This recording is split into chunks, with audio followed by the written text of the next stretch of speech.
சுவாமிநாதன் யோகியமானவர், நீதிமன்றத்தை நீதியை மதிப்பவர், அரசியல் சாசன சட்டத்தை மதிப்பவர்னா எப்படி இவர் கொடுக்க போற தீர்ப்பு சங்கிகளுக்கு முதலே தெரிஞ்சிச்சு?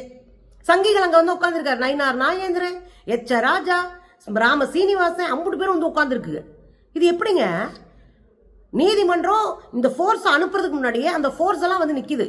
தொழில் பாதுகாப்பு படை வந்து பின்னாடி நிக்குது ஃபோர்ஸா.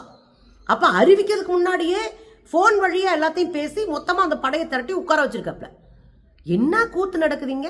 மொத்த சங்கி பயல்களும் ராம ரவிக்குமார்ன்ற ஒரு அட்டை பீஸை வந்து முன்னாடி நிக்க வச்சு, ஒரு அட்டகத்தியை முன்னாடி வச்சுக்கிட்டு பின்னாடி பிளே பண்ணிக்கிட்டு உட்காந்துருக்குறங்க. எப்படியாவது இதை சாக்கு வச்சுட்டு ஒரு கலவரத்தை தூண்ட நயினார் நாகேந்திரன், ஹெச் ராஜா, ராமசீனிவாசன் வரை மொத்த பேரும் அங்க போய் உட்காந்துருக்கான். 8:30 9 மணி ஆயிடுச்சு, 8:30 ஆச்சு.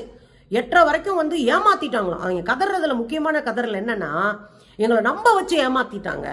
8:30 மணி வரை நாங்கள் எப்படியோ ஏத்திடலாம்னு நினைச்சோம். 8:30 மணி வரையும் நாங்கள் காத்துக்கிட்டு கிடந்தோம். 8:30 மணி வரைக்கும் நாங்கள் அமைதி காத்தோம். 8:30க்கு வந்து இந்த இணை ஆணையர் மேல்முறையீட்டுக்கு நாங்கள் போயிட்டோம், அதனால இங்க யாரையும் விட முடியாதுன்னு சொல்றாரு. எங்களை ஏமாத்திட்டாரு, இந்துக்களை கதற வச்சுட்டாரு. இந்துக்களை என்ன இந்துக்கள்? அப்புறம் நாங்க யாரு?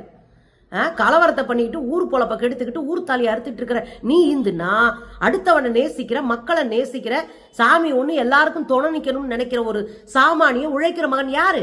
அவன் இந்து இல்லையா? நீங்க தான் இந்துக்கு மொத்த குத்தகை வாங்கினவங்களா? இதெல்லாம் தாண்டிங்க இந்த கும்பல் போய் பேசுது. நயினார் நாகேந்திரன் போலீஸ்காரங்கிட்ட பஞ்சாயத்து பேசுறாரு. உங்களுக்கு யார் அந்த ரைட்ஸ் கொடுத்தா? முதல்ல நீங்க தொழில் பாதுகாப்பு படையை நீங்க அனுப்புனதே தப்பு. அவங்க வேலை அந்த தொழில் நடக்கிற இடத்துல அவங்கள பாதுகாக்கிறது. இந்த இடத்துல நீதிமன்றம் என்கிற தொழில் நடக்குது.